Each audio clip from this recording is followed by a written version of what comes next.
Modern media has gotten more and more exciting over the years. A lot of science and money has been put into keeping us entertained, and it's leaving regular life, like work and school, in the dust. So what can we do about our weird engagement crisis?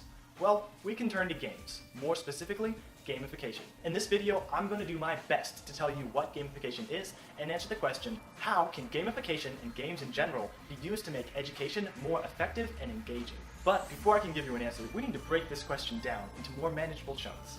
You all know what games are, but some of you might not know what gamification is. So first, what is gamification? Gamification is using the principles of play, the things that developers have learned from 30 years of making games, to make the real world more engaging. Gamification really took off in 2010, but believe it or not, the concept has been around since Mary Poppins. In every job that must be done, there is an element of fun. You find the fun, and snap! The job's a game. The goal of gamification is to make real activities, like learning, work, or public service, more engaging. So how do games, as opposed to movies, TV, or other media, reach the goals of gamification? Well, games have a natural advantage over other media in that they are interactive, and can therefore be used more creatively in a real-world environment. A lot of study goes into making sure that games are as engaging as possible. Heck, I could spend an entire video talking about all the psychology that goes into game design, but in the interest of time, I'm going to talk about the most common aspect of game psychology used in current gamification models: operant conditioning, aka the Skinner box, which I will now grossly oversimplify just for you. In the 1930s, a man named Burrhus Frederick Skinner made history by finding that you could condition people to make certain choices. What he did is he placed a pigeon in a box and had a button in the box that gave food. He then measured how many times the pigeon pecked the button. The experiment may sound simple, but it was groundbreaking.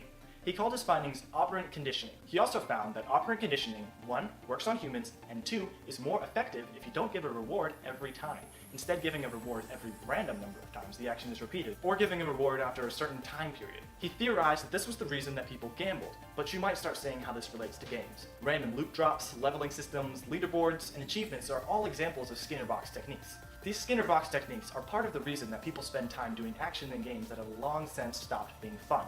They are not the only way to provide engagement, nor are they the most effective, but that's another topic for another video. However, Skinner box techniques are the easiest form of engagement to pull off, and so they are the first thing that people turn to when they want to integrate games into regular life. Most mechanics-based gamification models, such as frequent flyer programs or the McDonald's Monopoly game, are built on rather unethical Skinner box techniques. But now that we've outlined what gamification is and some of the psychology that goes into game design, let's shift our focus to education and talk about the pros and cons of the current school system. The way K-12 education is done today works well in a lot of ways, but there are some flaws with it that educators are constantly struggling with. Let's outline 5 of these problems and explore some of the ways that games can help to mitigate them.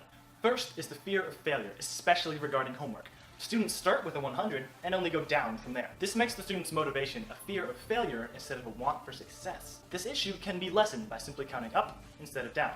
Imagine a gamification model in which instead of starting at 100 and losing points from there, you made each assignment worth points. Let's call them experience, just for fun. By completing homework assignments, the students could rack up experience towards a goal in each subject. That way kids who don't understand the subject would get more practice at it because the homework wouldn't get them as much experience. This eliminates the fear of failure in homework because you're counting up, not down. It feels good to earn stuff, and so the students will be more motivated to succeed. You could even take it a step further and add some Skinner box techniques to the mix. Imagine having levels instead of letter grades, and getting achievements for earning each level. For example, when you reach level 3, your next assignment is worth 10% bonus XP, or at level 2, you get to choose one question for the next quiz. You could have class-wide achievements, like if 10 people get X amount of experience, the whole class gets 50 extra XP, or gets to bring food to class for a day or something like that. That would encourage teamwork between students and teach them the value of collaboration. It wouldn't even change that much about how everything's already graded.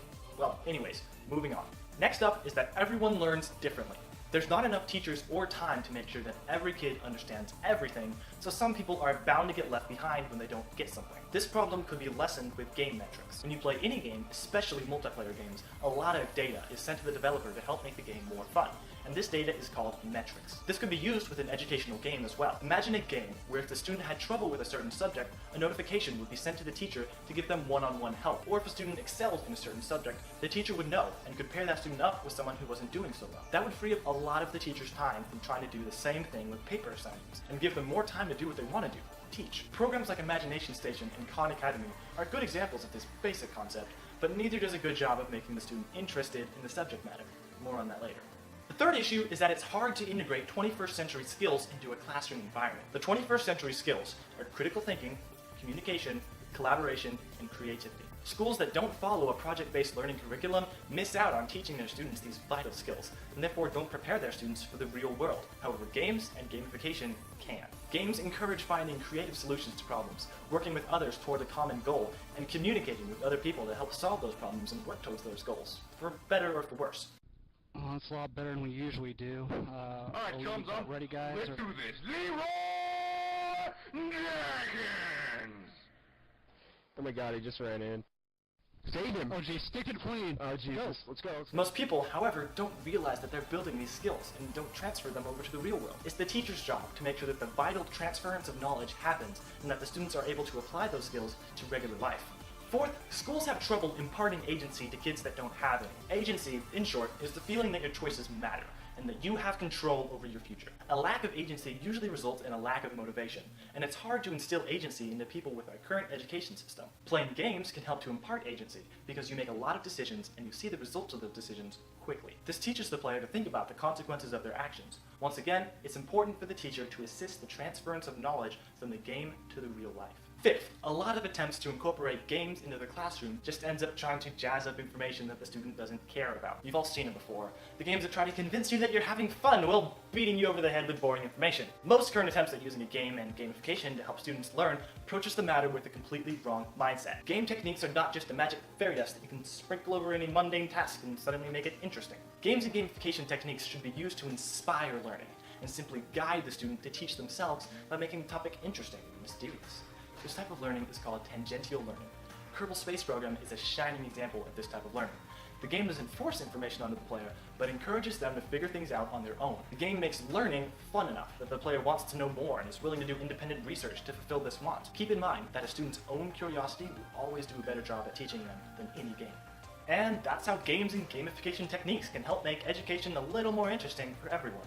So what about the future? Is gamification really the next big thing? I'm inclined to believe so, but that bright and cheery prediction could have some really nasty consequences. In the face of personal gain, a lot of people won't think twice about exploiting human psychology and using what we've learned from games against us. We're already seeing it start to happen, especially in the advertising industry. A lot of credit card companies give you points for racking up debt. Airline companies reward people with frequent flyer miles and achievements for taking flights that are more economical to them, and McDonald's Monopoly game encourages you to buy fries and drinks, the two most profitable items on the menu, by putting the most game pieces on those two items. Imagine the same compulsions that keep people playing World of Warcraft or years and years keep people buying fast food or going shopping at certain stores. Check out the rewards card that you get from Starbucks for going there every day. That's gamification at work, and it's kind of scary. But despite the possible consequences, games and gamification definitely have a place in education. And with them, we can build a more engaging world for everyone. So keep playing and learning, and who knows, maybe one day those words will mean the same thing. This is Jonah, signing off.